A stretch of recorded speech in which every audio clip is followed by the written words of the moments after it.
tiyak ng pinakasalan.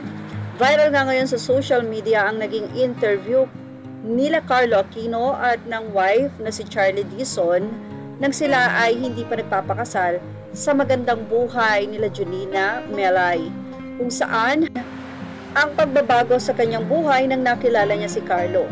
Ayon kay Charlie, nagkaroon din siya ng relationship pero hindi daw katulad ng kay Carlo na talagang na-experience niya na ganun pala ang may boyfriend.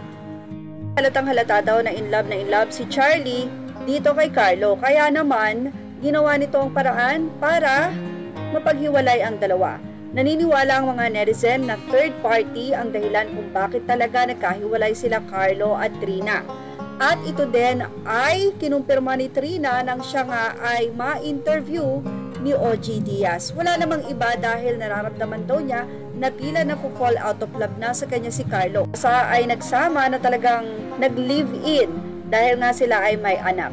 Kaya naman sobrang sakit talaga kay Trina Candasa na bigla-bigla na lang siyang iiwan at biglang magkakaroon ng ibang karelasyon at ikakasal pa. Kaya naman narito ang naging say ng mga netizen. Netizen, mukhang si Charlie lang ang sobrang in love kay Carlo. Si Charlie ang third party kaya madalas mag-away si Carlo at Trina dati. Alam niyang may anak si Carlo, sumigi pa siya kahit alam niyang masasaktan yung mag-ina. Kung hindi pumasok si Charlie kay Carlo, malamang babalik si Carlo sa mag-ina niya. Dati ang saya nila sobra. Sino naman ng isa, third party naman po talaga ang reason ng hiwalayan nila. Yan din ang sabi ni Trina dun sa interview ni OG Diaz.